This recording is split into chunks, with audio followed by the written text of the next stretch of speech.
Bismillahirrahmanirrahim. Assalamualaikum warahmatullahi wabarakatuh. Warga Dulur Banten, kembali lagi bersama Teguh Mahardika dalam acara Bincang Bareng seputar Banten.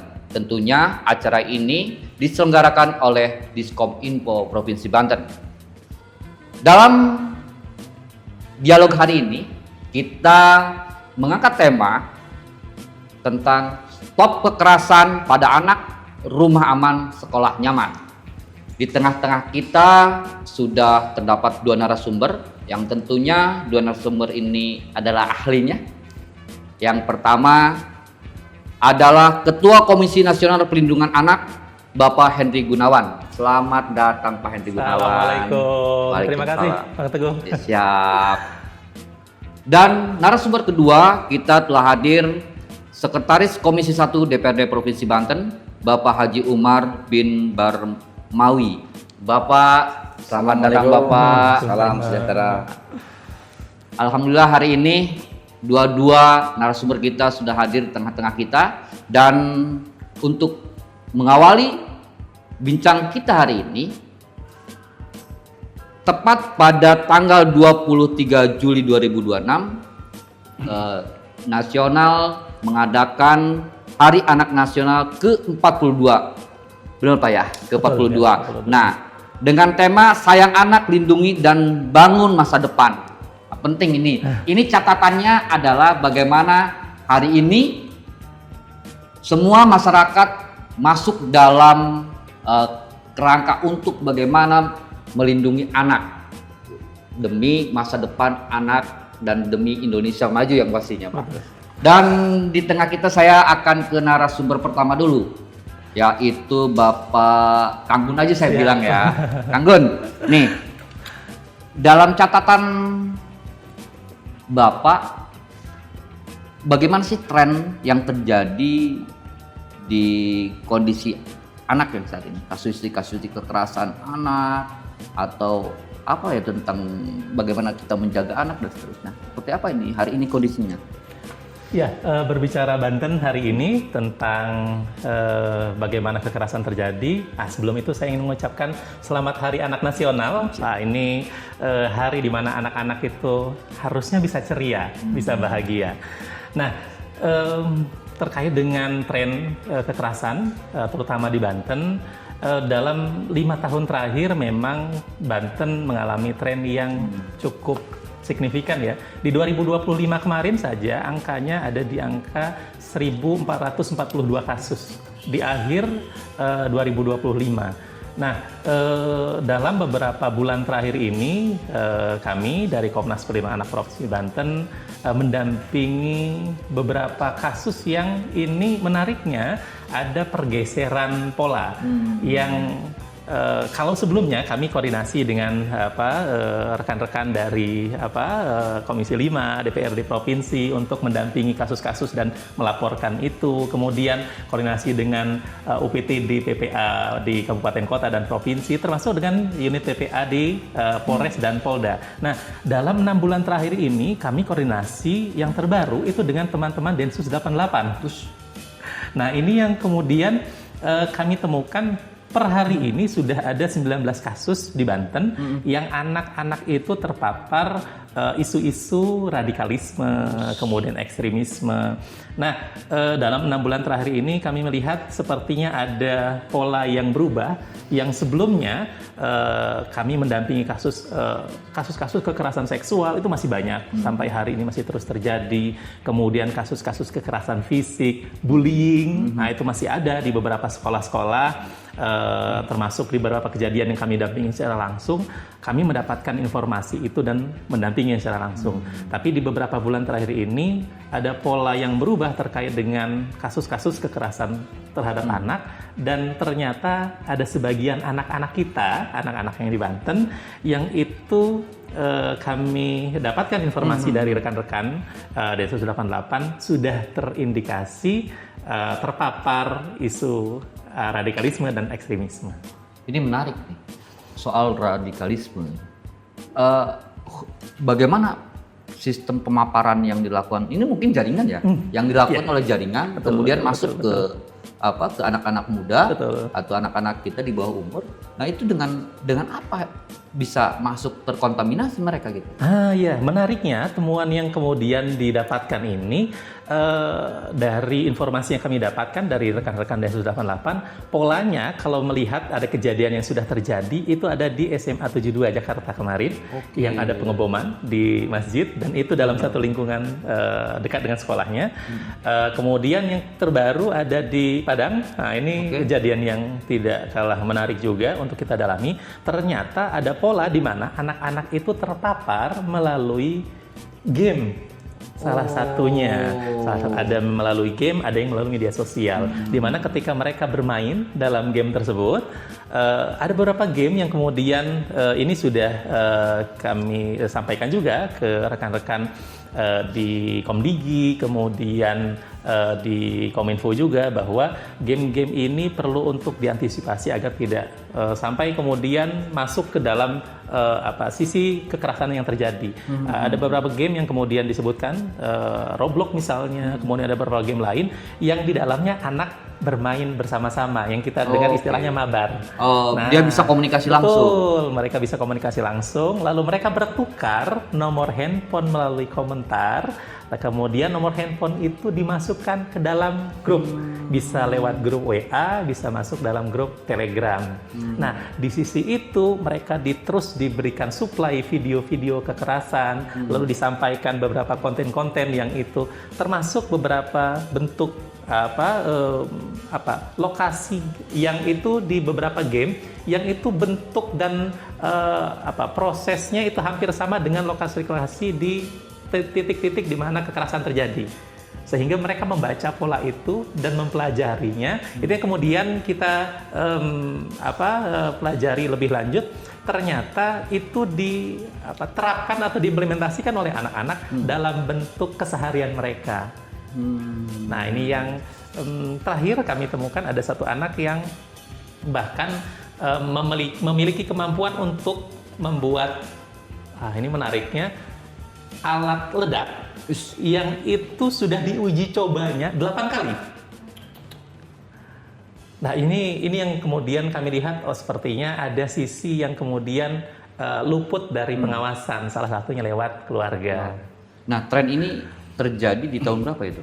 Nah, kami dampingi ini sudah di akhir 2025 sampai kemarin 2026 pertengahan ya. Tetapi beberapa kasus seperti kekerasan atau bullying dan segala macam masih banyak. Kalau kemudian kita lihat dari statistik, jumlah kasus tertinggi dari sisi angkanya itu masih tetap jenis kasus kekerasan seksual. Yang salah satunya polanya hari ini sudah terbaca mengarah kepada child grooming. Ya, di Banten kami temukan beberapa kasus. Kemarin kami damping ada anak-anak dari Kota Serang. Kita dapat informasi sudah ada di apartemen di daerah Tangerang. Kemudian ada lagi yang di apartemen di Jakarta. Ternyata polanya anak-anak ini berkenalan melalui media sosial. Ketika mereka cerita, curhat, galau, mereka buat status itu di second account-nya. Yang tidak ada orang tua. Ketika mereka cerita di sana, lalu sudah ada predator yang siap dengan pola predasinya, anatomi predasinya digunakan, lalu kemudian mengajak anak itu untuk bisa diskusi, cerita, dan membuat anak nyaman. Setelah anak nyaman, baru kemudian dibuat pola yang lebih lanjut, yang agak ekstrim. Mereka minta foto, minta video. Setelah foto dan video dikirimkan, anak mulai diancam. Ayo kita ketemu, kalau nggak mau ketemu nanti foto dan videonya akan disebarkan. Pola itu terjadi hari ini di Banten. Dan sayangnya beberapa kasus agak sulit untuk kita deteksi di awal karena ternyata sebagian besar orang tua tidak benar-benar memahami bahwa hal tersebut sudah terjadi pada anak. Kami dapatkan informasi itu setelah kejadian terjadi. Kelemahannya adalah orang tua tidak memahami teknologi yang pasti itu. Ya, makanya kemudian dalam 1 tahun terakhir ini kami kuatkan salah satu program terkait dengan sosialisasi digital parenting. Di mana orang tua yang berbeda generasi dengan anak-anak hari ini harus menyelaraskan frekuensinya. Jadi kalau orang tua yang terlalu permisif membiarkan anaknya dengan handphone, orang tua yang frekuensinya terlalu tinggi, marah-marah kalau anaknya megang handphone. Nah, frekuensinya harus disesuaikan supaya mereka menjadi sahabat bagi anak. Nah, sekarang yang pasti kan karena ada beberapa ini kasusnya ini sekitar ribuan ya, 1.224 kasus. Ini sangat besar nih kan. Artinya tidak hanya kasus mengarah ke radikalisme, mengarah ke kekerasan seksual, kekerasan bullying dan seterusnya. Nah, masih ada tidak kejahatan konvensional lah gitu ya, seperti di lingkungan sekolah, di rumah dan segala macam, itu masih ada tidak dalam catatan KPN? Ya, tren lain yang kemudian kami temukan kaitan dengan kekerasan fisik masih kami temukan. Ada beberapa anak-anak yang melakukan kekerasan secara fisik, yang itu sebagian besar kami temukan ternyata latar belakangnya ada anak-anak yang punya latar belakang broken home. Ketika mereka melihat secara langsung, jadi anak-anak itu kan yang kita sepakati bahwa anak-anak adalah peniru ulung. Jadi mereka ketika melihat orang tuanya menyelesaikan masalah dengan berantem, kan kadang anak sering ada juga yang melihat orang tuanya marah-marah, bentak-bentak pasangan dan sebagainya. Anak kemudian mengamplifikasi itu dalam bentuk lain. Jadi ini yang kemudian sering kami sampaikan ke orang tua. Kalau ada ayah memukul ibu, lalu ibu memukul anak memukul siapa? Maka dia akan memukul temannya. Nah, itu yang kemudian pola yang kemudian terjadi, di mana anak-anak itu akhirnya agresif dan melakukan kekerasan kepada teman-temannya. Nah, sayangnya bentuk-bentuk itu masih kami temukan dalam bentuk kekerasan dan bullying di lingkungan tempat mereka bermain dan juga sekolah. Termasuk di mana anak-anak itu hari ini yang kita pernah merasakan secara langsung ketika masih anak-anak, mulai naik ke remaja, rasa untuk memberontak itu ada. Tapi sebagian besar anak-anak hari ini ketika tidak diarahkan ke arah yang positif, mereka melakukan pemberontakan itu dalam bentuk-bentuk yang agak ekstrim karena didukung oleh teknologi. Dulu kita mungkin kalau ada masalah di rumah, di keluarga, paling jauh itu pergi itu ke rumah nenek, ke rumah teman. Hari ini anak-anak itu kalau kabur dari rumah, kontak teman Facebooknya hilang, tahu-tahu sudah ada di Jakarta. Itu yang kami temukan hari ini. Wah, sangat ngeri sekali kondisinya saat ini. Nah, kita akan bergeser dulu, Bang Gun, kepada Bapak Dewanita. Pak Umar, izin. Bagaimana melihat fenomena ini dari Bapak, kondisi ini fakta real dari masyarakat, artinya ada ribuan lebih kasus yang hari ini terjadi di Provinsi Banten. Dewan, apa melihat kondisi ini, seperti apa yang harus ditangani, dan bagaimana komunikasi Dewan terhadap dinas-dinas terkait yang melakukan pengawasan khususnya untuk perlindungan anak? Oke, terima kasih. Assalamualaikum warahmatullahi wabarakatuh. Waalaikumsalam warahmatullahi wabarakatuh. Diskusi yang sangat baik sekali. Ini suatu pencerahan untuk masyarakat, khususnya masyarakat Provinsi Banten. Kondisi sekarang sangat miris sekali. Apa yang sudah dipertontonkan melalui media cetak, melalui media sosial, dan tidak bisa dipungkiri bahwa kekerasan terhadap anak, khususnya di wilayah Provinsi Banten, ini dari tahun ke tahun memang ada perubahan yang sangat signifikan. Artinya naik dan bergeser polanya. Dan ini harus diwaspadai oleh kita, terutama orang tua dan juga pemerintah daerah dalam hal ini. Pemerintah daerah dalam hal ini memang sudah mengeluarkan peraturan daerah tentang kekerasan terhadap anak, yang mana Perda ini dari mulai tahun 2014 kemudian disempurnakan 2024 kemarin. Betul. Tetapi lagi-lagi ini Perda ini tidak berdampak sama sekali. Artinya bahwa peraturan daerah yang sudah dibentuk ini tidak menjadikan angka kekerasan terhadap anak di Banten menurun.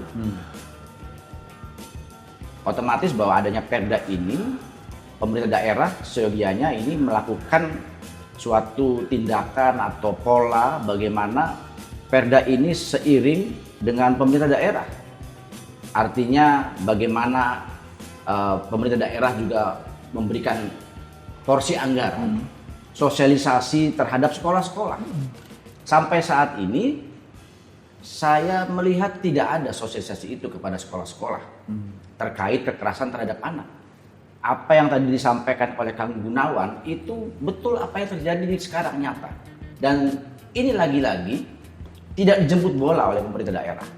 Seharusnya ketika ada isu-isu yang memang ini polanya bergeser, bagaimana anak-anak itu sudah dapat implementasi dari yang tadinya biasa-biasa sekarang sudah gerakan intoleransi, kemudian gerakan radikalisme, dan ini tumbuh dari anak-anak, dan polanya sekarang sudah gampang melalui jejaring media sosial yang mudah diakses oleh masyarakat, baik itu orang yang mengerti teknologi ataupun tidak mengerti teknologi, sehingga anak-anak ini sangat mudah. Nah, oleh karena itu ketika beriringan perda ini sudah dibuat, pemerintah daerah juga menyambut. Nah, diskusi-diskusi ini dimasifkan di sekolah-sekolah. Bagaimana dari praktisi atau dari anggota DPRD itu hadir di sekolah, menjadi pembicara bahwa ini loh yang terjadi saat ini. Bahwa di Banten ini kekerasan terhadap anak ini meningkat dan polanya sekarang berubah.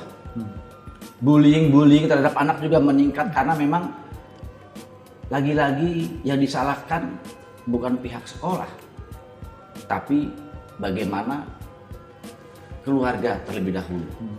Karena ada pepatah itu, bahasa yang sering kita dengarkan, kalau anak lapar, tanya bapaknya. Kalau anak nakal, tanya ibunya. Dan pola ini harus, artinya apa? Artinya bahwa keluarga di rumah lah yang 24 jam bersama anak-anak, sehingga apa? Sehingga anak-anak ini bisa dimonitoring bagaimana kegiatan anak-anak tersebut, karena seyogianya kata hadis kullu mauladu yuladu alal fitrah. Jadi anak itu dilahirkan, setiap anak itu dilahirkan karena ya keadaan suci, keadaan fitrah. Ya kedua orang tuanya lah yang memang menjadikan karakter anak ini. Jadi jangan disalahkan pihak sekolah tidak bisa menjaga anak-anak di sekolahnya terhadap kasus bullying, ya kan, kasus kekerasan. Ini sekolah hanya sebagai apa ya? Sebagai sarana membangun karakter apa yang memang disuguhkan untuk terkait moralnya dididik di sekolah-sekolah.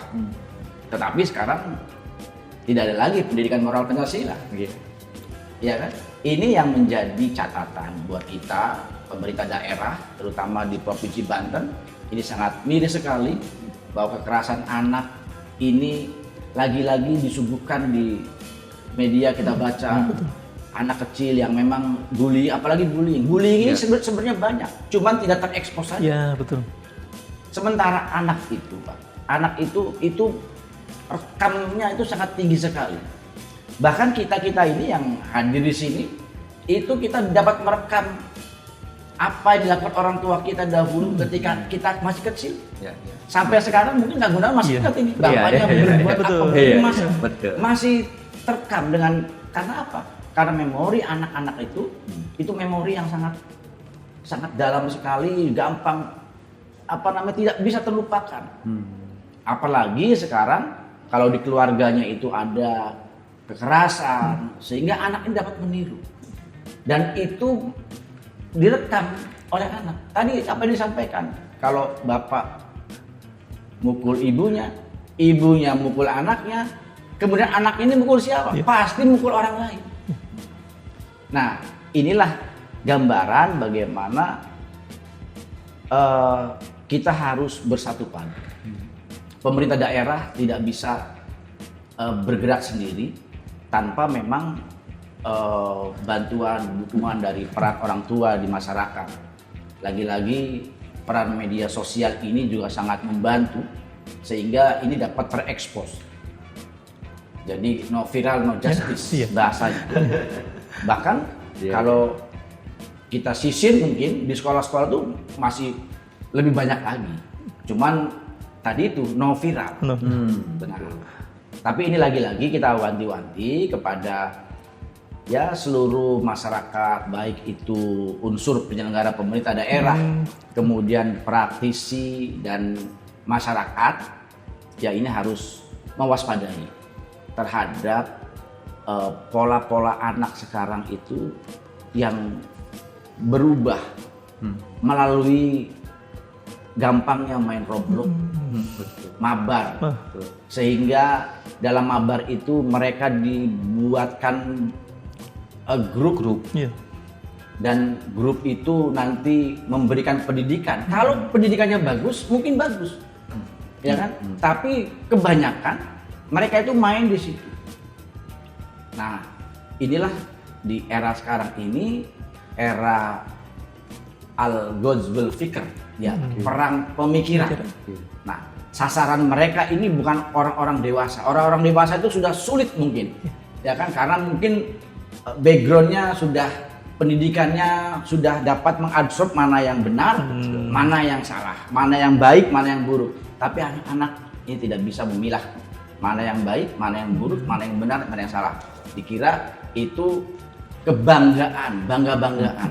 Jadi anak itu dikira dilatih, diajari tata cara apa di dunia digital itu sudah kebanggaan.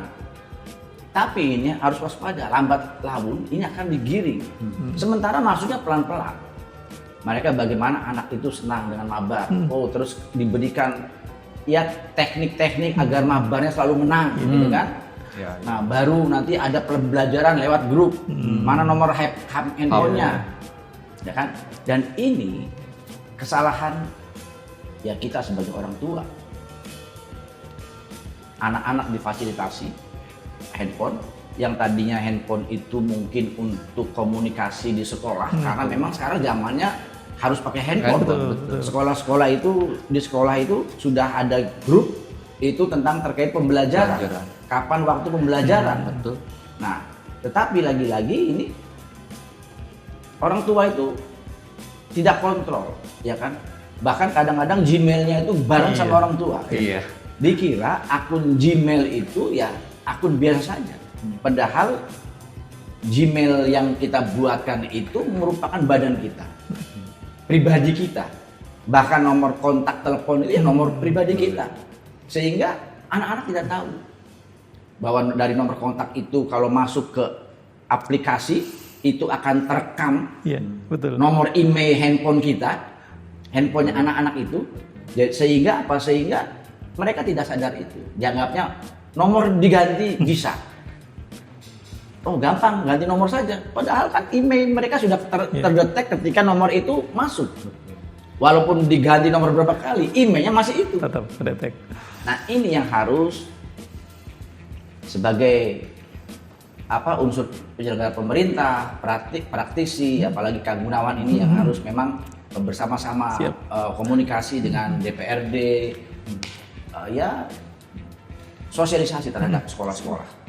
Sekarang ini masih kurang. Bahkan mungkin bisa dihitung berapa sekolah yang dapat disosialisasikan. Betul. Ini bagaimana kalau anak sekolah-sekolah minimal sekolah menengah pertama, ya kan? Alasannya ini provinsi tidak bisa masuk, wilayahnya ke SMP. Oke, kalau misalnya SMP tidak masuk ya dari kabupaten ya masuk. Nah, gotong royong lah. Kabupaten itu membina tingkat sekolah menengah pertama. Provinsi ya kita membina yang sekolah tingkat atas. Sinergitas, gotong royong kata bahasa gubernurnya. Sehingga kalau ini gotong royong, insya Allah ini akan ya dapat diminimalisir lah terkait masalah kekerasan anak ini. Itu menurut saya. Kembali ke Kang Gun. Kang Gun, bagaimana ya langkah-langkah yang pasti pentingnya langkah ya. Bagaimana langkah orang tua, bagaimana langkah pendidik, bagaimana langkah masyarakat kita keseluruhan untuk menjaga anak yang pasti kan. Bagaimana kita menciptakan anak di masa depan, tadi kan tidak terpengaruh ini. Ini penting untuk masa depan anak. Bagaimana ada kiat-kiat tidak bagaimana mengatasi itu? Oke. Ya, sebagian besar orang tua hari ini mengasuh anaknya dengan pola yang sama ketika mereka diasuh dulu waktu kecil. Itu yang sebagian kita temukan, ada sisi di mana yang kemudian kita sebut sebagai luka pengasuhan.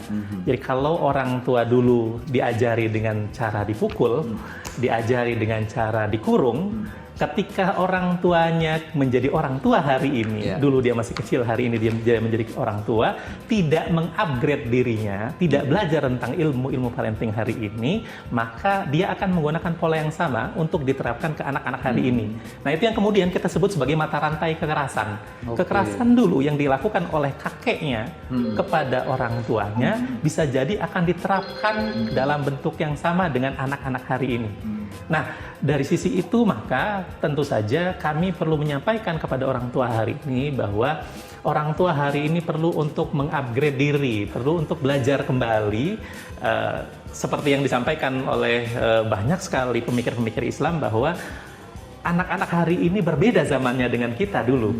Jadi pola hari ini harus diimplementasikan dengan pola asuh hari ini juga. Jadi kalau orang tua mau untuk belajar, maka dia akan melihat bahwa ternyata zamannya berbeda dengan zaman anak hari ini.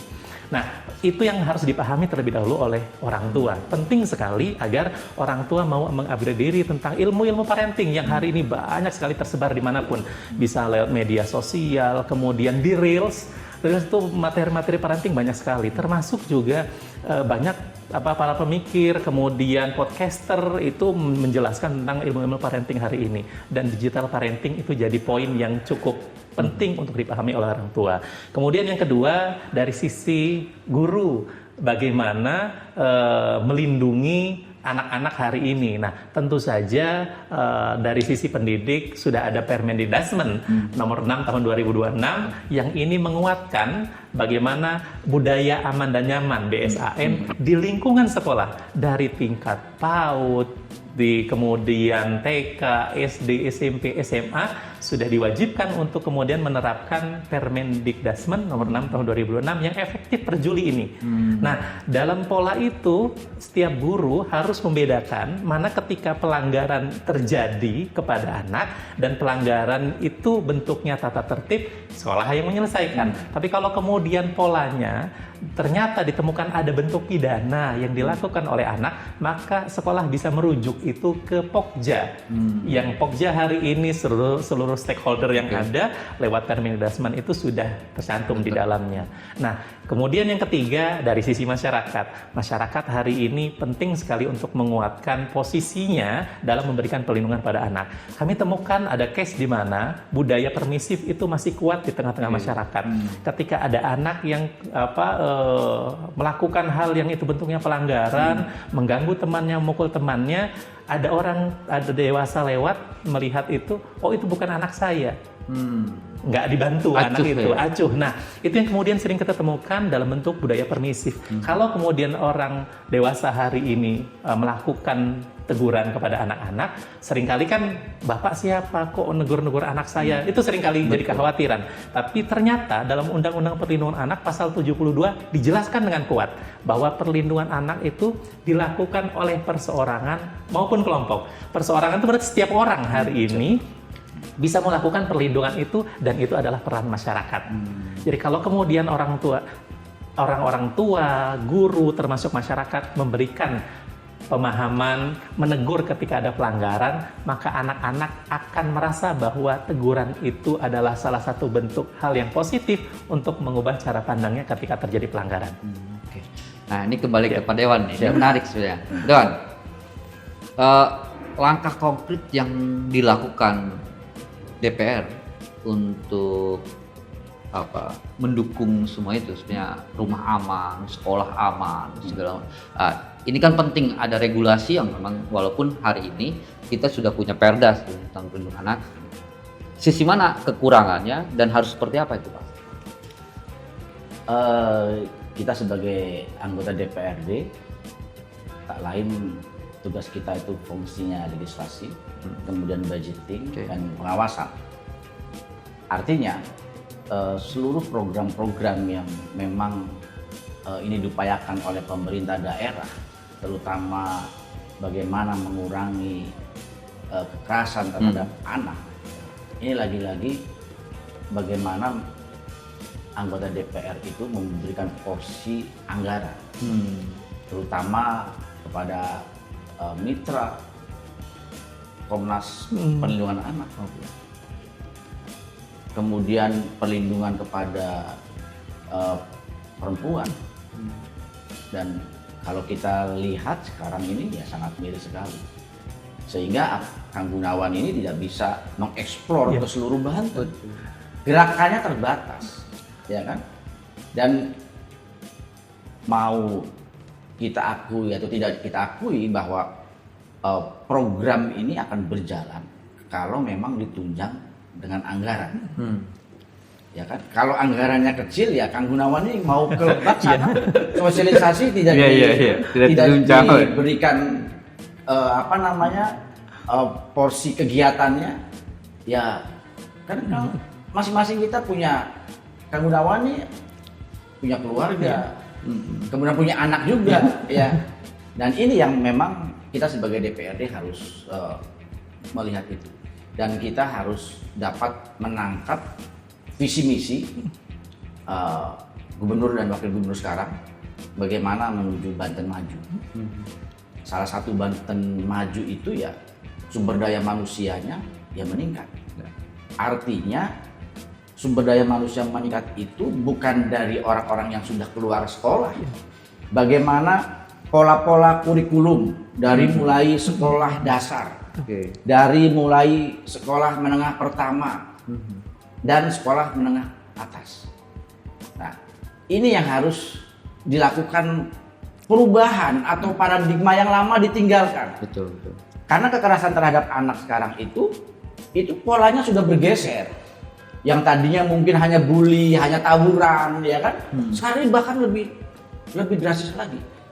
Sudah canggih, ya kan? Sehingga apa? Sehingga ya kurikulum yang lama itu ya harus segera dirubah.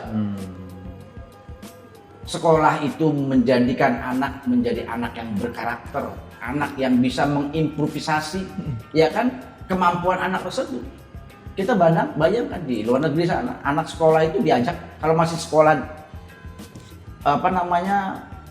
playgroup ya suruh bermain, suruh eksplor anaknya. SD ya suruh masih bermain saja. SMP baru diajak merubah karakter. Bagaimana peningkatan bahasanya, ya kan, tata bicaranya. Kemudian naik ke sekolah menengah ke atas itu bagaimana diajarkan terkait public speakingnya. Nah di kita itu ya hanya saya lihat sampai saat ini masih terkutak pola lama. Nah sehingga inilah yang kami dorong di DPRD Provinsi Banten, bahwa kekerasan terhadap anak meningkat ini bukan salah siapa-siapa, tapi mungkin salah kita semua. Bagaimana orang tua di rumah, bagaimana pemerintah daerah juga, bagaimana peran sekolah, ya ini jangan saling menyalahkan. Apalagi sekarang ini karakter kita itu yang tadi itu, itu bukan anak saya, biarkan saja. Ada anak sekolah merokok misalnya kan, itu biarin saja, itu bukan anak saya. Nah inilah yang menjadi keprihatinan, sehingga undang-undang dan perda ini selalu melakukan terobosan. Yang tadinya itu mungkin orang lain tidak boleh, sekarang itu masing-masing orang boleh, bisa menegur. Agar apa? Agar tidak ada tindakan kekerasan terhadap anak. Siapa yang akan mendampingi, siapa yang akan mengayomi kalau bukan kita semua, masyarakat seluruh Provinsi Banten. Harapan kami DPRD Provinsi Banten ke depan bagaimana ya meminimalisir kekerasan terhadap anak. Yang lebih kita khawatirkan ini anak-anak dimasuki oleh gerakan intoleransi, ya, gerakan ya terorisme yang justru ini akan membahayakan. Yang tadinya visi misi kita Banten maju, ini Banten akan semakin ya sulit akan maju kalau pembangunan, kalau pendidikan ini ya tidak didasari dengan ya saling berkaitan lah. Komunikasi dengan Komnas Anak bagaimana. Saya yakin Kang Gunawan ini tidak pernah dipanggil dinas. Tidak pernah. Bagaimana pegiat-pegiat kekerasan terhadap perempuan tidak pernah dipanggil, bagaimana datanya. apa yang harus dilakukan. Dianggapnya itu ya itu biar saja, tidak viral. Nah, inilah yang menjadi kekhawatiran kita. Sehingga ke depan bagaimana pemerintah daerah ya melibatkan semua elemen masyarakat, stakeholder yang ada. Baik itu praktisi, ya kan, baik itu politisi, tokoh agama, dan seluruh elemen masyarakat. Itu menurut saya. Bisa tidak Pak, fraksi atau dewan menjembatani untuk tadi itu fokus, karena kan momennya sekarang nih kan, sebenarnya momennya kan dalam rangka Hari Anak Nasional. Fokus bentuknya diskusi atau mengumpulkan semua stakeholder terkait untuk membahas itu gitu. Karena kan kalau melihat jumlah kan ini sangat mengerikan ini, sampai 1.000, apalagi tadi geserannya sudah bukan lagi kepada bullying, tetapi lebih terbaru lagi adalah radikal. Ini kan sangat tadi berbicara kita menciptakan anak di masa depan, anak yang bisa maju, Banten maju. Ternyata kita khawatir kita menciptakan anak-anak yang radikal justru ke depan itu, karena tadi itu tidak pengawasan secara parsial gitu Pak. Nah, bisa tidak dijembatani oleh dewan gitu Pak? Ya sebenarnya bisa saja, kan kita melihat sekarang Dinas DP3 AKKB itu yang membawahi bidang-bidang itu semua. Baik itu bagian keluarga berencana, perlindungan anak dan kekerasan terhadap perempuan, kependudukan, itu ada di satu OPD itu. Nah, tapi lagi-lagi itu tidak bisa fokus. Tidak bisa fokus, artinya apa? Artinya pemerintah daerah Provinsi Banten harus melakukan fokus terhadap apa yang sekarang ini mencuat, ya kan? Kalau ini sekarang ini angka kekerasan terhadap anak, bullying, apalagi gerakan intoleransi, gerakan radikal terhadap anak ini meningkat di Provinsi Banten, ini harus ada tindakan yang khusus, bidang yang khusus untuk itu, yang lagi-lagi harus mengkolaborasikan dengan stakeholder yang ada di Banten ini. Ambil masukannya, apa yang terjadi sekarang? Bagaimana anak-anak ini sekarang sudah bisa membuat produk? Dari mana dasarnya? Ini ternyata anak-anak ini main handphone lewat game Roblox namanya. Yang mana itu Roblox itu bisa mabar itu ada grupnya. Dan ini harus tersampaikan. Kalau ini tidak tersampaikan, dianggap itu biasa-biasa saja. Dan tidak ada perhatian khusus. Ya ini yang sangat miris sekali buat kami sebagai DPRD. Oke Kang Gun, kembali ke Kang Gun nih. Ada beberapa kasus untuk pedesaan ya apa sih kan? Desa. Ya kan masyarakat tuh kan sepertinya awam lah bagaimana pelaporan, bagaimana tingkat pengaduan terhadap kasus-kasus bullying, kekerasan, atau dia melihat tadi itu anak-anak yang diduga terpapar dari kekerasan atau ekstremis. Iya, betul. Nah, ini bagaimana masyarakat bisa lapor nih gitu? Misalnya ada nggak sistem atau cara pengaduannya? Oke.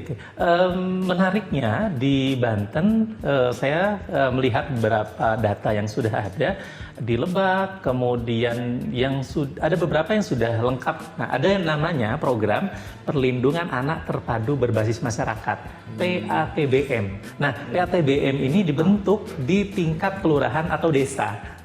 Nah, di sebagian besar kabupaten kota di Provinsi Banten, dari 8 kabupaten kota, sudah ada beberapa yang keseluruhan dari jumlah kelurahan dan desanya itu sudah terbentuk PATBM.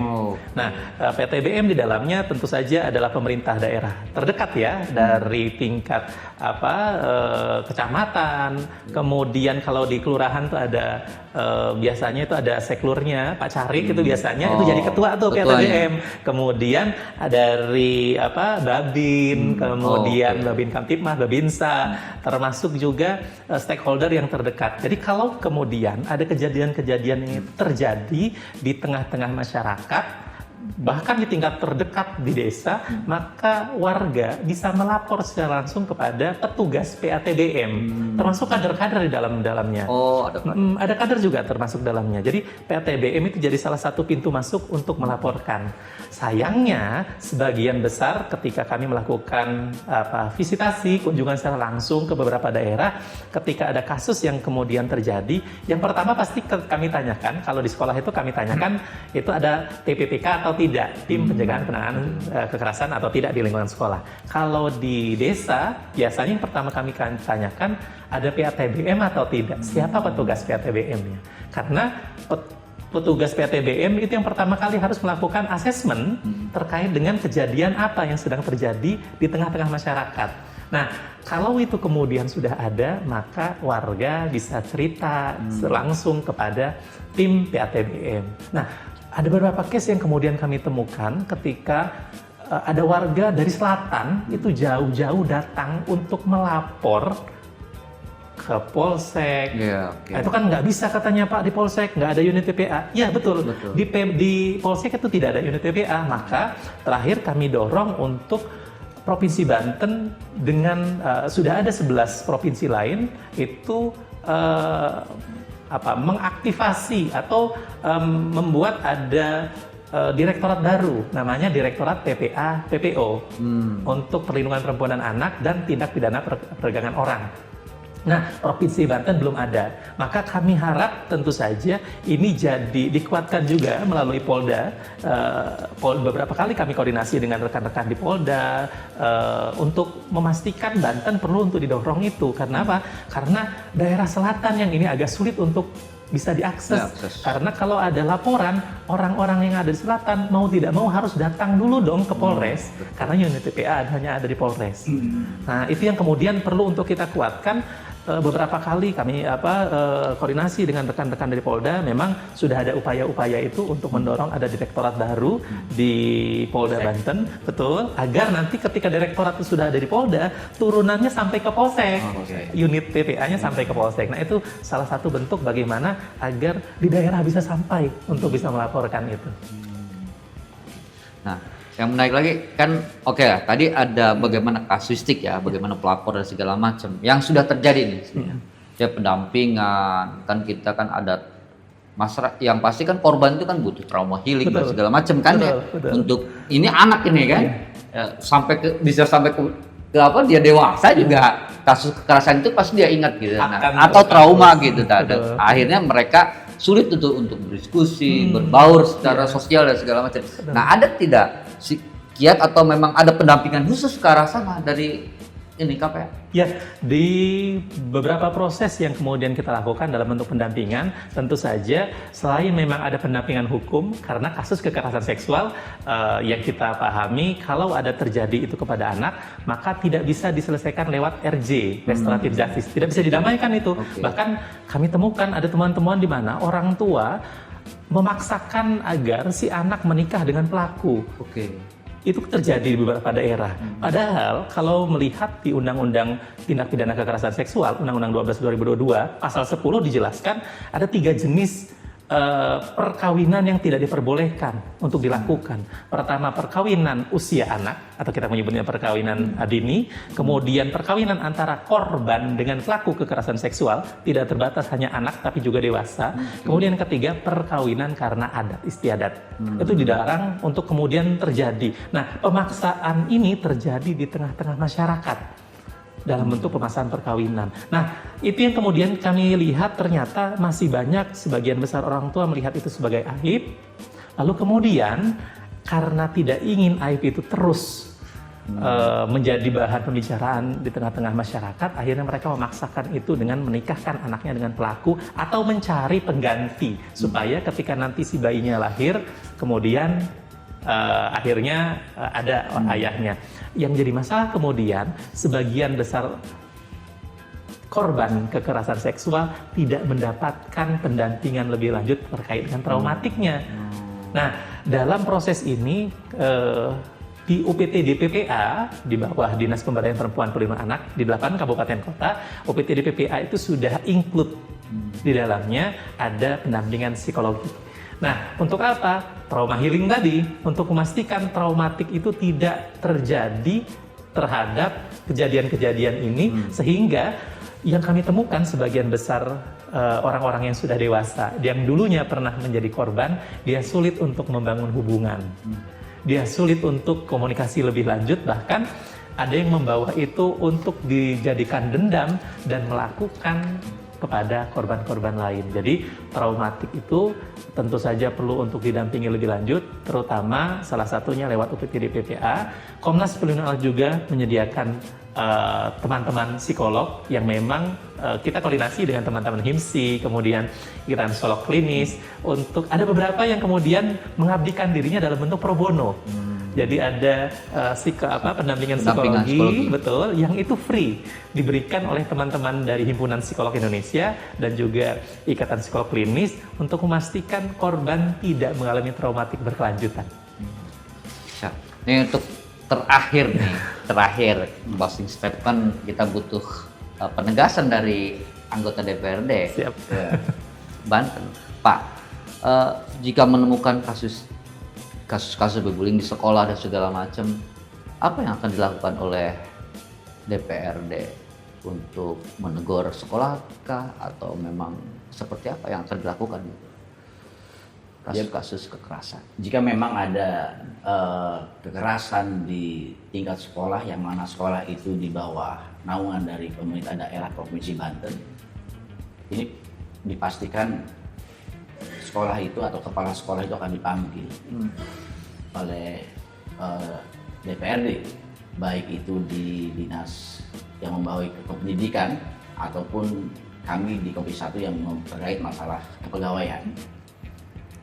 Inilah sinergitas antara kami di DPRD, bagaimana memang agar ke depan tidak ada riuh pikuk yang memang sekolah-sekolah ada kekerasan terhadap anak. Tetapi kunci saya dari saya closing statementnya, bahwa setiap anak itu dilahirkan secara fitrah, secara suci. Kedua orang tuanya yang berubah. Artinya apa? Artinya bukan hanya peran pemerintah, tetapi juga peran orang tua di sini. Bagaimana anak-anak itu didampingi, kemudian tidak ada perlakuan kekerasan terhadap anak di rumah, sehingga ini akan berimbas ketika anak keluar dari rumah. Maka yang terakhir dari saya, yang tadi saya kutip, jika anak lapar, tanya bapaknya. Jika anak nakal, tanya ibunya. Artinya, ibulah yang selalu mendampingi anak di rumah, yang bisa menjaga, melihat langsung, sehingga ini tidak berdampak kepada anak di rumah, yang ini akan menimbulkan apa? Kalau anak sudah tidak terkontrol di rumah, ini bisa di luar sulit untuk dikontrol. Itu saja dari saya. Terima kasih Pak. Pak Gon, Siap. kendala nih, menutup obrolan kita hari ini. Siap. Kendala yang dihadapi KPA dalam menekan angka kekerasan terhadap anak yang terjadi di Provinsi Banten, apa yang menjadi kendala? Ya, yang pertama tentu saja kendala yang cukup kuat kami temukan di lapangan, ini kaitan dengan kesadaran masyarakat bahwa perlindungan anak itu dipahami, oh ini tugasnya Komnas, oh ini tugasnya Dinas Perlindungan Anak, oh ini tugasnya pemerintah. Padahal perlindungan anak itu menjadi tugas setiap individu, bahkan orang-orang dewasa di sekitarnya. Itu yang kami lihat sebagai salah satu hal yang kemudian menjadi tantangan yang luar biasa untuk kita pastikan setiap orang, setiap warga, termasuk masyarakat yang ada di Provinsi Banten harus memahami bahwa perlindungan anak itu bisa dilakukan oleh siapapun, termasuk diri kita sendiri. Karena kalau kemudian perlindungan anak itu kita berikan kepada pemerintah saja, kita berikan kepada tugas-tugasnya kepada instansi tertentu saja, kepada Komnas saja, maka ketika itu terjadi di sekitar kita akan sulit untuk melihat bagaimana bisa kita selamatkan anak-anak itu. Karena poinnya ini menjadi closing statement dari Komnas Perlindungan Anak, ketika anak melakukan pelanggaran dan tidak ditegur oleh orang-orang dewasa di sekitarnya, maka anak akan menganggap bahwa itu adalah pembenaran. Ketika dia menganggap bahwa itu adalah pembenaran, dia akan menormalisasi seluruh perbuatan yang itu bentuknya adalah pelanggaran. Terima kasih Pak Gun. Dulur warga Banten, hari ini dua narasumber telah memaparkan berbagai persoalan-persoalan yang terjadi terhadap anak. Kita kesimpulannya adalah bagaimana kerja kolektif dibutuhkan untuk bagaimana menekan angka kekerasan yang terjadi angka kekerasan terhadap anak yang terjadi di Provinsi Banten. Saya akhiri perjumpaan kita. Saya Teguh Mahardika dan dua narasumber kami mohon berdiri. Saya akhiri, billahi taufik wal hidayah. Wassalamualaikum warahmatullahi wabarakatuh. Waalaikumsalam warahmatullahi wabarakatuh. Nuhun, Pak.